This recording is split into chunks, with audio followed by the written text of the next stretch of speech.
Hello student, next part पढ़ते हैं हम अपने चैप्टर का, जिसमें हम इमरजेंसी के लिए जो सिचुएशन पैदा हुई उसकी पृष्ठभूमि क्या थी उसके बारे में पढ़ रहे थे। और उसमें दो शब्द आए थे, एक कमिटेड जुडिशरी और दूसरा कमिटेड ब्यूरोक्रेसी।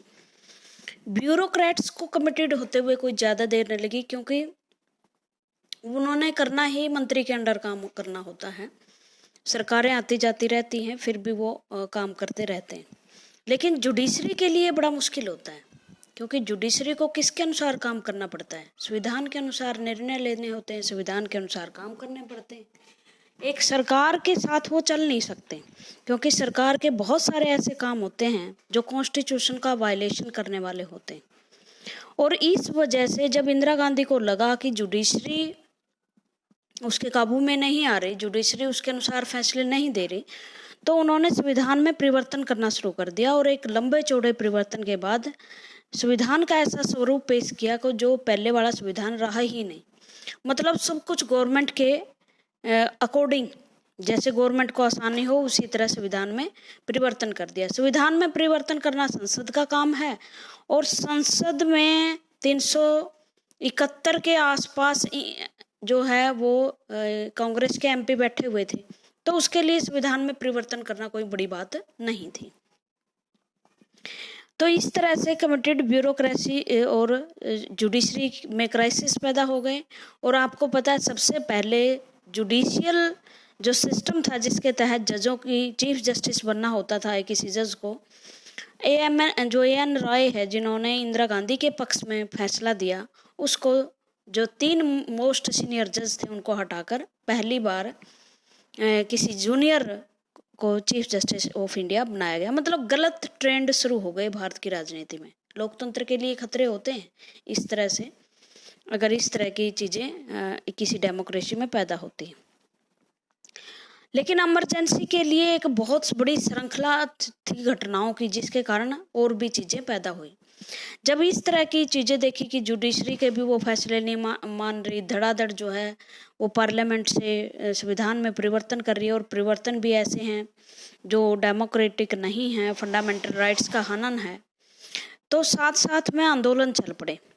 उस टाइम आपको पता देश क्राइसिस में था। 2-3-4 जो युद्ध हैं वो लगातार हम लड़ चुके थे, ड्राउट्स फैला हुआ था, पैसे का जो है वो अवमूल्यन हो चुका था आपका भारतीय करेंसी का, और देश के सामने जो उन्होंने नारे लगाए थे गरीबी हटाओ की, उसमें वो फेल हो चुकी थी। तो इसके साथ साथ जो अनरेस्ट था देश में वो बढ़ रहा था, अनरेस्ट, क्योस, अराजकता बढ़ रही थी। और साथ साथ में जो ये आपका सोशल पैटर्न था ना भाई, जिसमें सारा काम सरकारी होता था, कि आप रोड के ठेके दे रहे हैं वो भी सरकारी हैं, माइनिंग कर रहे हैं वो भी सरकारी, सब कुछ सरकारी था, सरकारी अधिकारियों के हाथ में था। तो करप्शन बहुत ज़्यादा बढ़ गया था। जो पैसे आते उनका 10-15 पैसे भी नहीं लगता था। एक बार राजीव गांधी ने कहा था कि गरीब के लिए हम 100 रुपये अगर भेजते हैं तो 1 रुपया भेजता है तो 15 पैसे भी उनके पास नहीं पहुंचते। तो हर राज्य की जो सरकारें थी, और आपको पता है 1972 में जो लेजिस्लेचर असेंबली का चुनाव हुआ था, उसमें लगभग सारे राज्यों में कांग्रेस की सरकारें थी। तो वो सरकारें करप्शन में बिल्कुल धंस चुकी थी, और कभी छात्र आंदोलन हो रहे थे, कभी मूवमेंट हो रही थी, कभी रेलवे में स्ट्राइक हो रही थी। तो इस तरह से घटनाएं घटी। जैसे सबसे पहले तो बिहार में उस टाइम कर्पूरी ठाकुर शायद थे जो सीएम थे वहाँ के, और जो एक महान नेता जिसका नाम था जयप्रकाश नारायण, ये गांधी जी के फॉलोवर रहे हैं। गांधी जी के साथ इन्होंने असहयोग आंदोलन बड़ी बढ़ चढ़कर भूमिका, असहयोग आंदोलन में नहीं, क्विट इंडिया मूवमेंट में, भारत छोड़ो आंदोलन में बड़ी महत्वपूर्ण भूमिका निभाई थी। लेकिन अब वो राजनीति से संन्यास ले चुके थे, राजनीति में नहीं थे। अब वो भूदान आंदोलन से जुड़े हुए थे। भूदान का मतलब जिसमें लैंडलॉर्ड्स को ये प्रेरित किया जा रहा था कि आप किसानों को जमीन दे दें। तो जो छात्र थे जो बिहार की राजनीति में बिहार की सरकार से लड़ रहे थे, उन्होंने जेपी का आह्वान किया कि आप हमारे जो है वो अगुवा बने। और इस तरह से जेपी का बेस बहुत था, लोग बहुत चाहते थे। तो ये आंदोलन बहुत उसमें राज्यों में फैल गया। गुजरात में तो नवनिर्माण आंदोलन चला, वो छात्रों ने चलाया था और गुजरात की सरकार को इस्तीफा देना पड़ा था। इंदिरा गांधी सरकार ने जेपी को समझाने की कोशिश की, क्योंकि वो नेहरू जी के बड़े दोस्त थे, और उनको समझाने की भी कोशिश की कि चलो कोई बात नहीं, आप मूवमेंट कीजिए, लेकिन जिस तरह से गुजरात की सरकार को हमने हटा दिया अब कहने से, आपके कहने से, लेकिन हम ऐसे हर राज्य में नहीं होने देंगे, हर राज्य में ऐसा नहीं होगा।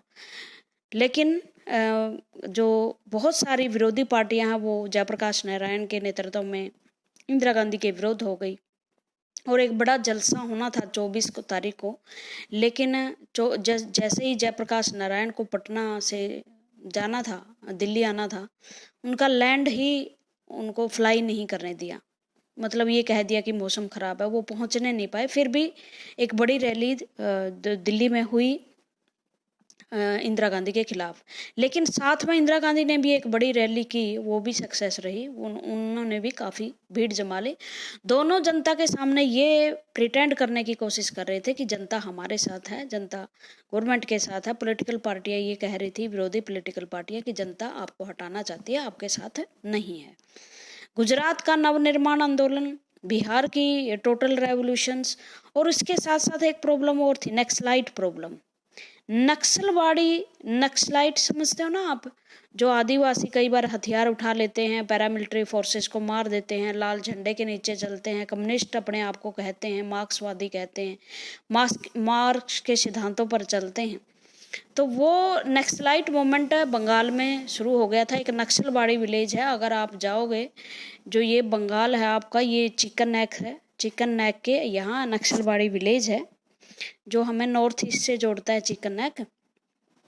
तो यहाँ इस नक्सलवाड़ी विलेज से वो आंदोलन चला, और अब भी भारत के बहुत सारे राज्य जो है, जिसे रेड कॉरिडोर बोलते हैं, एक रेड कॉरिडोर का मतलब होता है एक ऐसा कॉरिडोर जहाँ जो नक्सलवाद से प्रभावित है, और इसमें 9 राज्य आते हैं भारत के।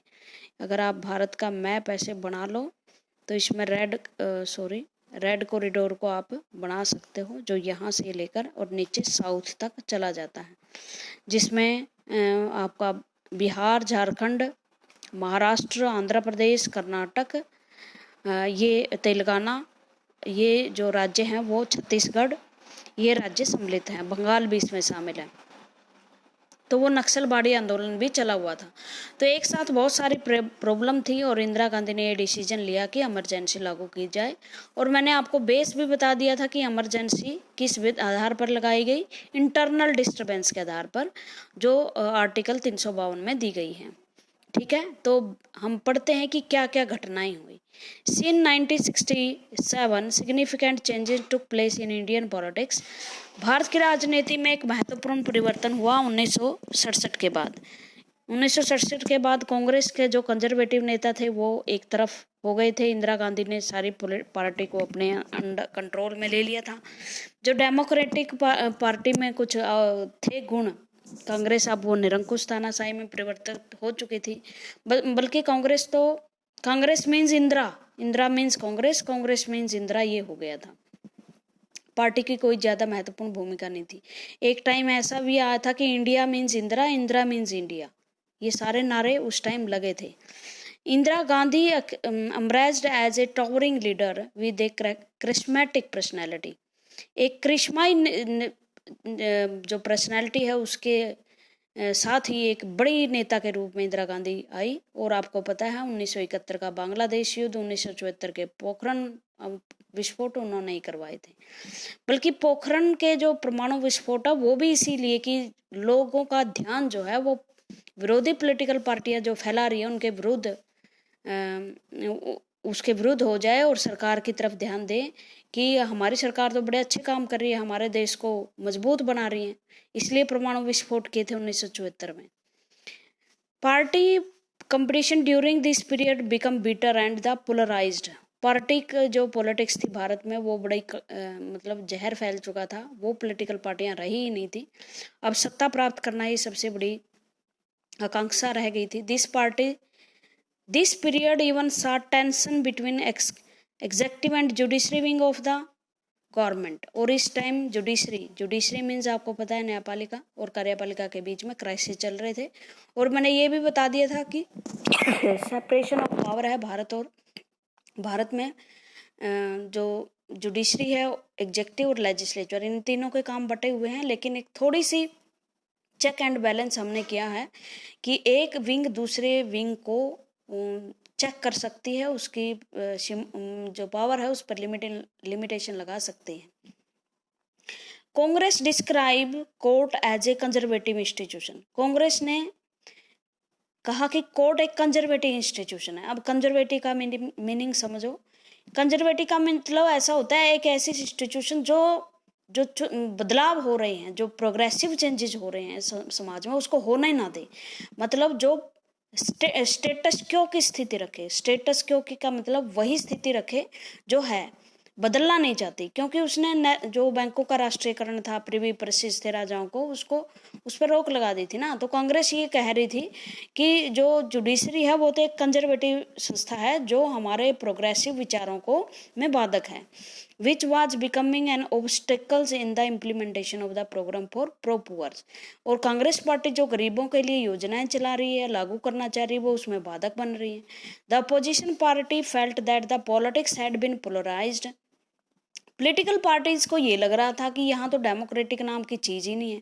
कांग्रेस के पास सारी सत्ता आ गई है, कांग्रेस पर किसी का दबाव नहीं है। एक ही व्यक्ति के चारों ओर सारी पॉलिटिक्स और सारी राजनीति, सारी सरकार घूम रही है, सारी गवर्नमेंट मशीनरी उसके बगैर हिल नहीं रही है।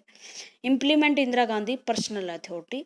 और उन्होंने कहा इंदिरा राज है, ये डेमोक्रेटिक राज नहीं है, किसी पार्टी का नहीं, ये इंदिरा राज है।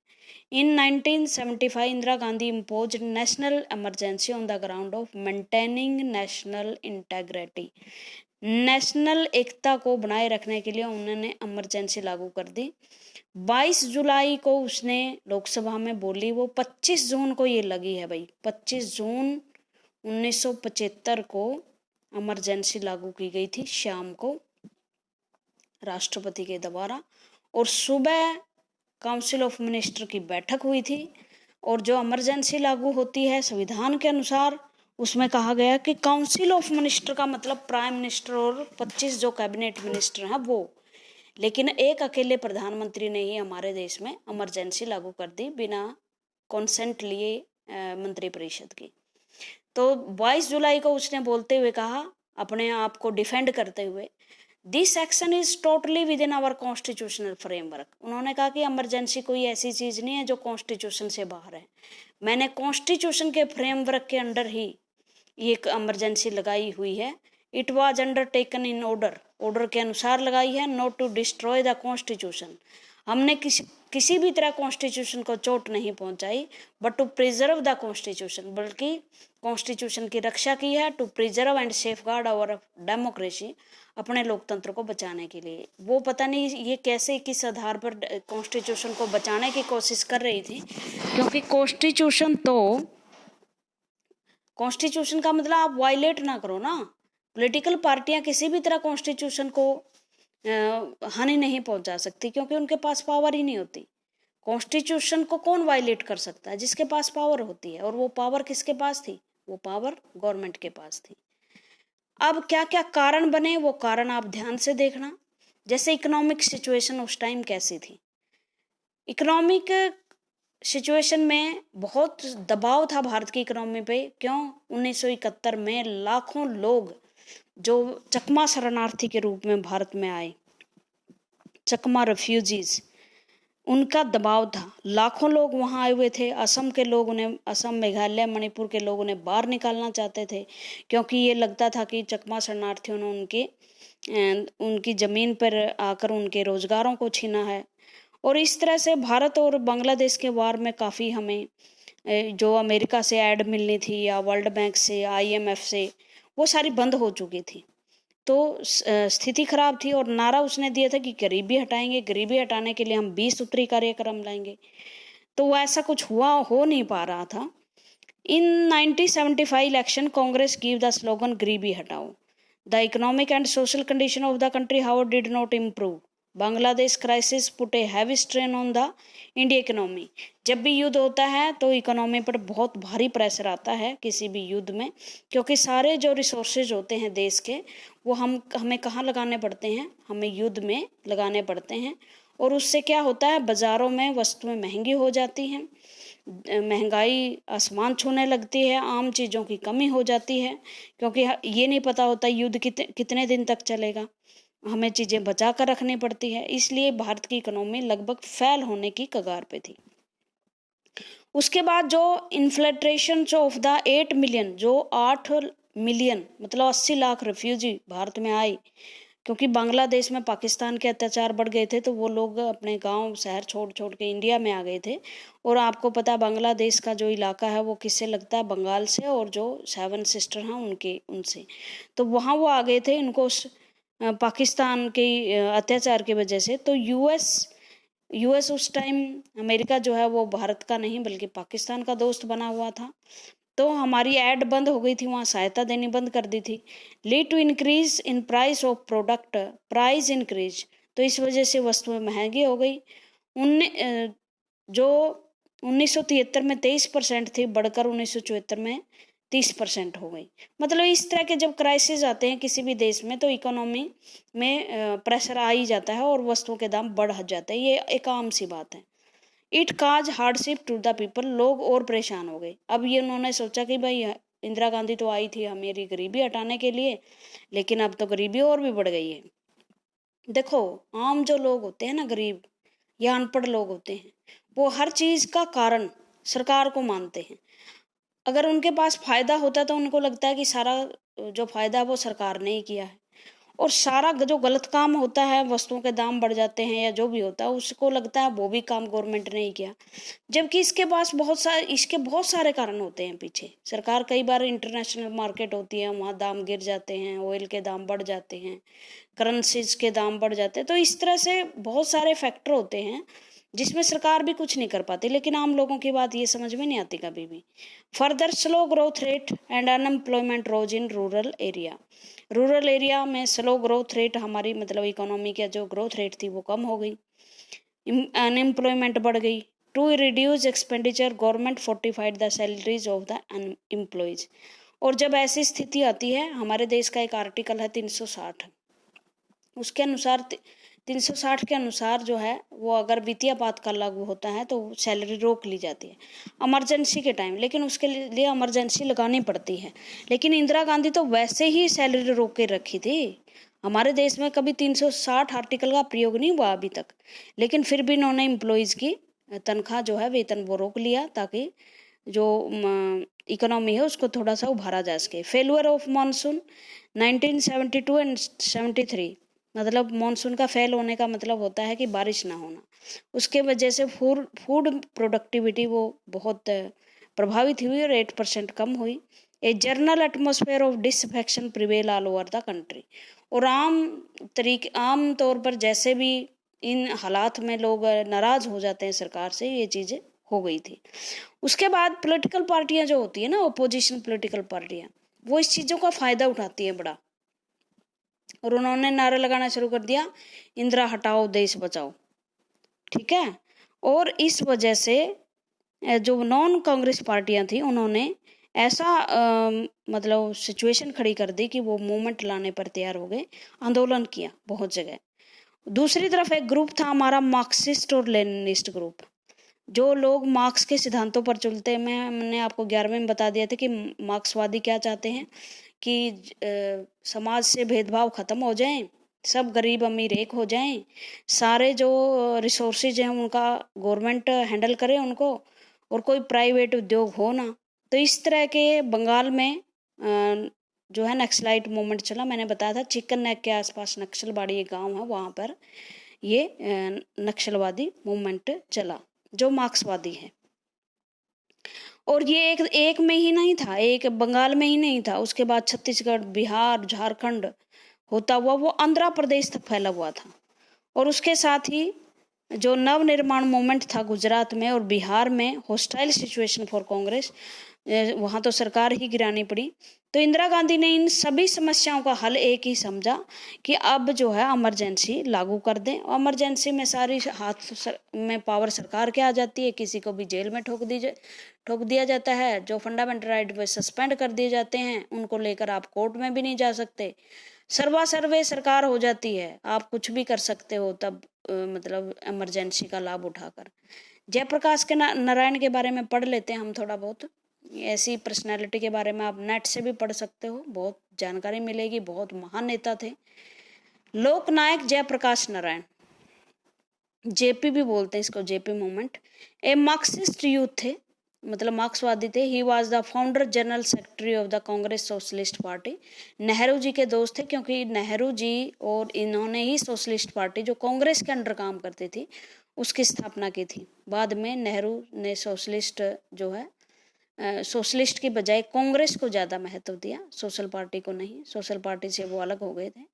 क्विट इंडिया मूवमेंट में इन्होंने महत्वपूर्ण भूमिका निभाई।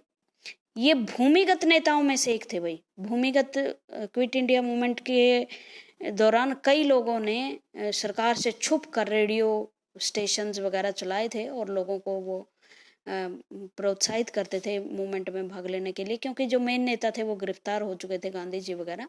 तो इन्होंने ये भूमिगत नेता के रूप में काम कर रहे थे उस टाइम। और 1942 में उन्होंने नेहरू जी के साथ कैबिनेट में भी भाग लिया।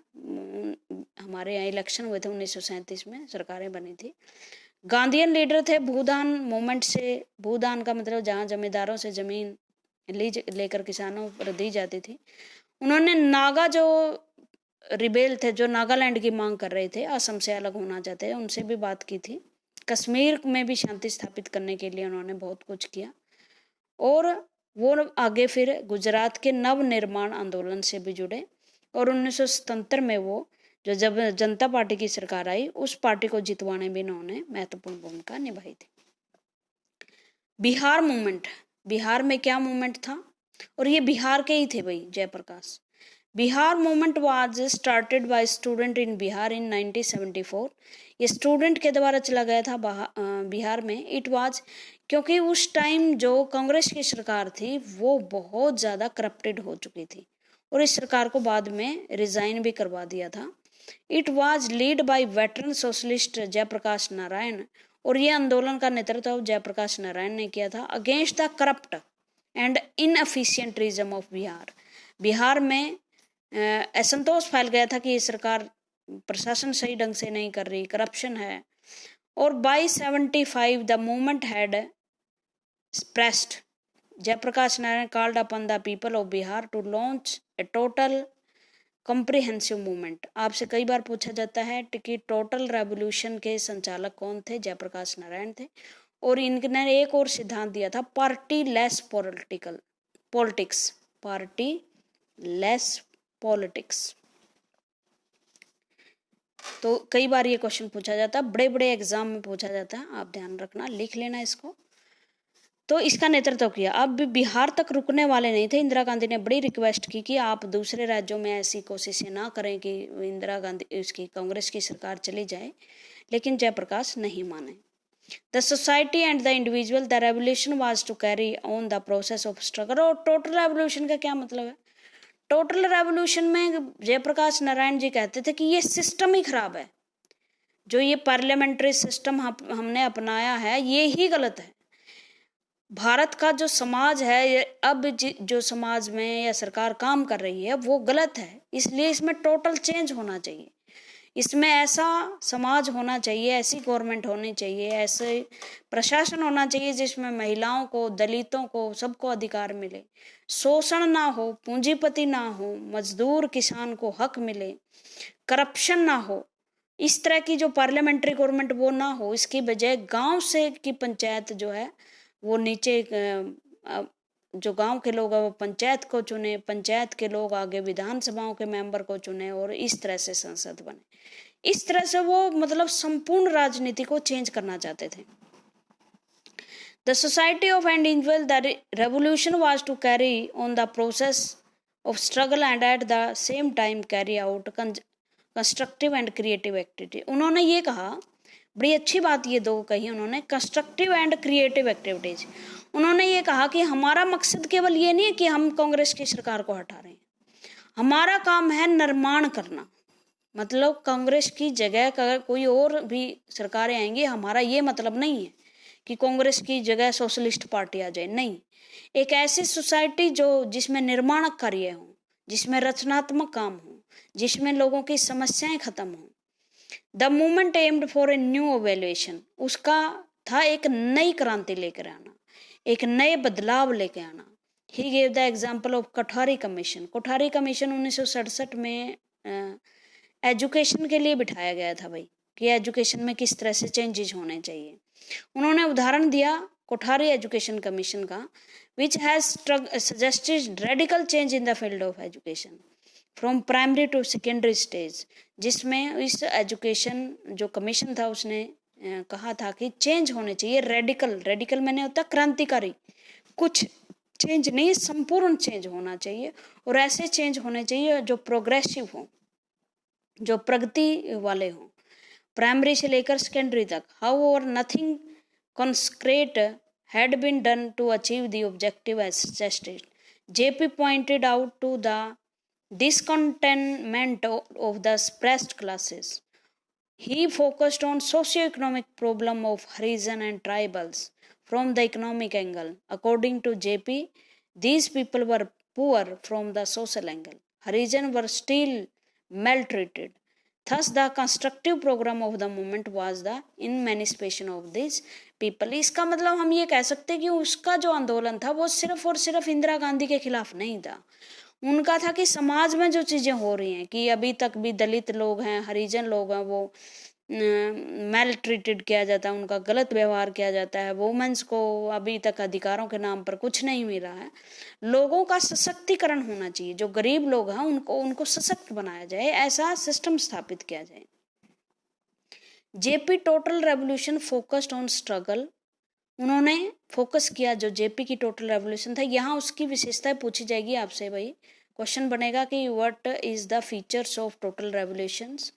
तो ये आपने फीचर लगानी है कि उनका फोकस था स्ट्रगल पर, संघर्ष करना है, जो चीज़ें गलत हैं उनको दूर करना है, उनको समाज का रिस्ट्रक्शन करना है।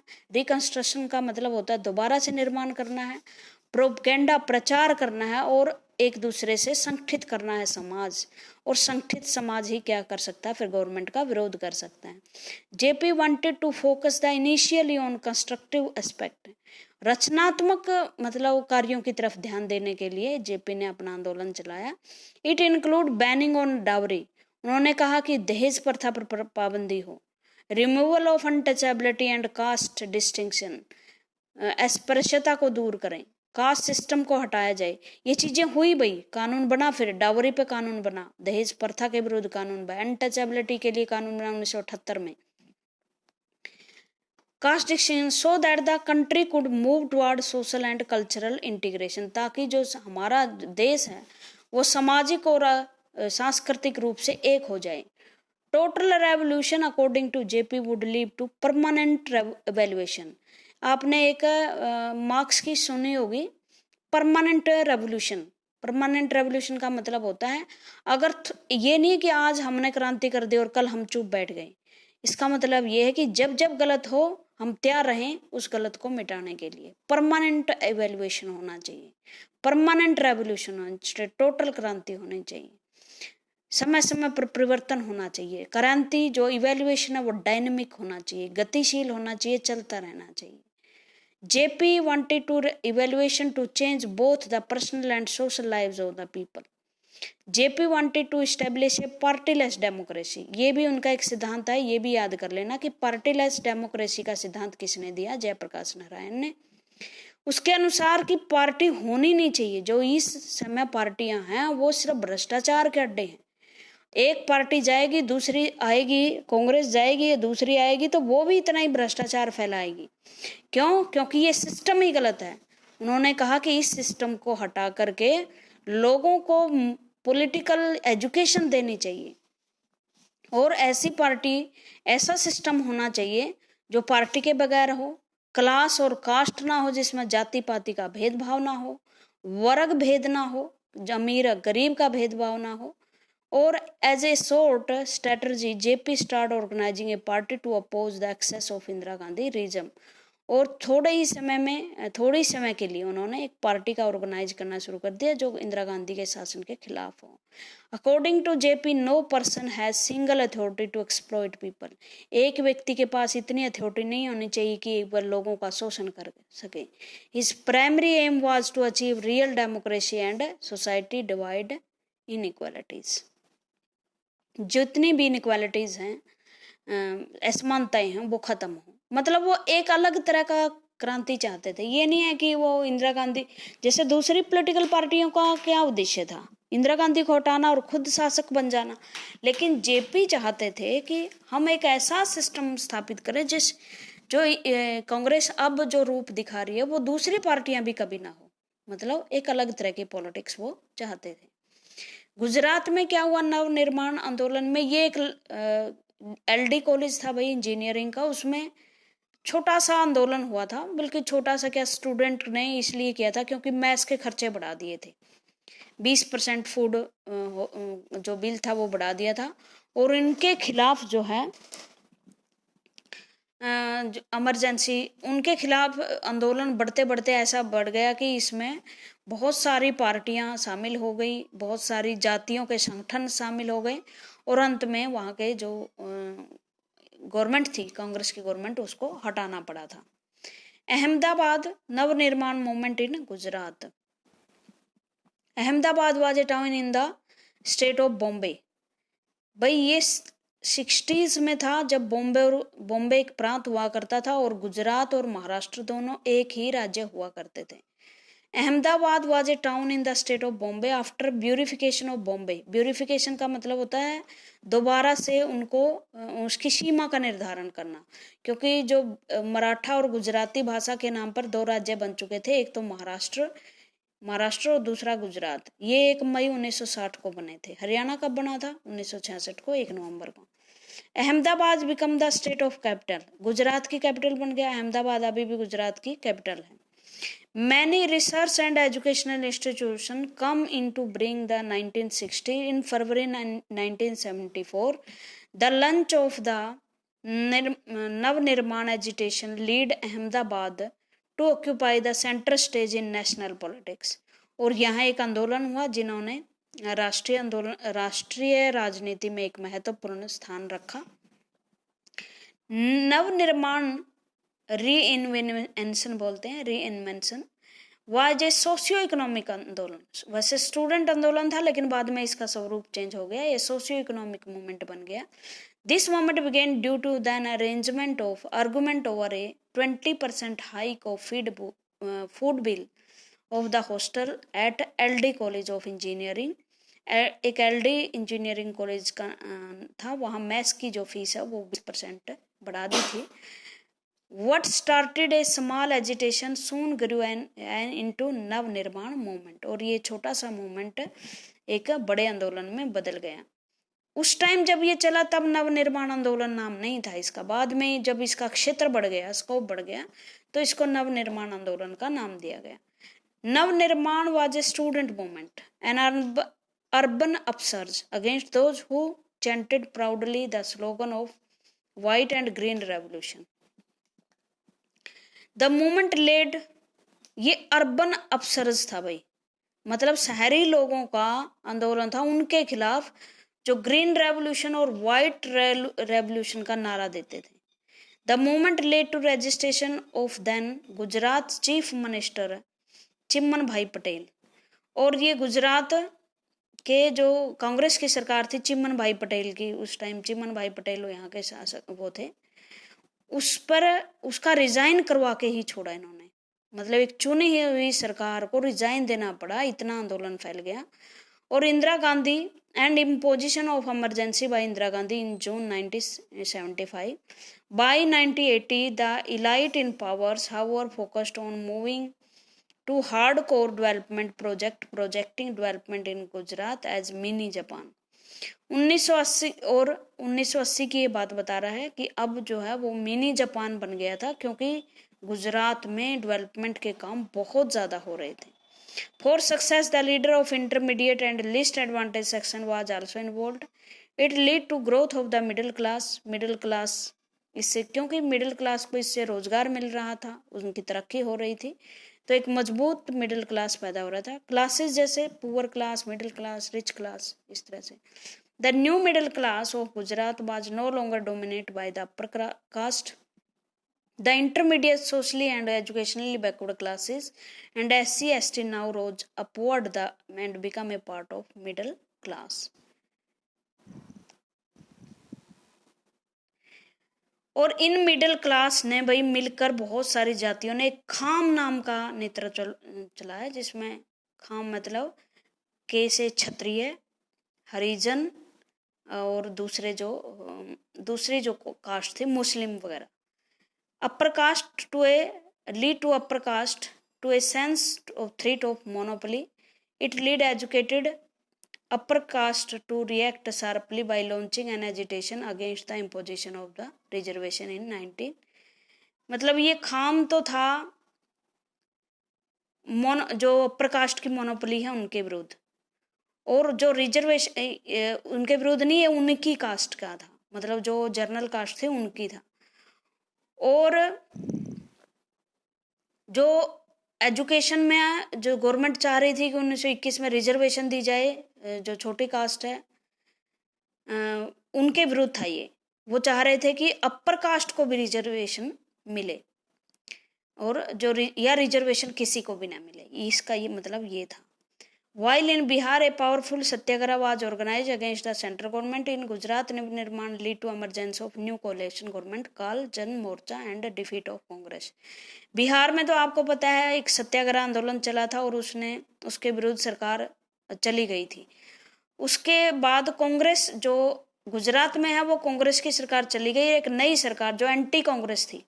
इलेक्शन करवा दिए थे 1974 में गुजरात में, और कांग्रेस चली गई थी इलेक्शन में, और उसकी जगह एक नई जो सरकार है वो बनी थी, जन मोर्चा की सरकार थी। कोएलिशन गवर्नमेंट थी, मतलब एक पार्टी की सरकार तो नहीं थी, बहुत सारी पार्टियों ने मिलकर कांग्रेस के खिलाफ इलेक्शन लड़ा था और वो जीत गई थी। नक्सलाइट मूवमेंट ग्रू। अब बंगाल के नक्सलाइट मूवमेंट है, इसके बारे में हम कल पढ़ेंगे। Thank you very much.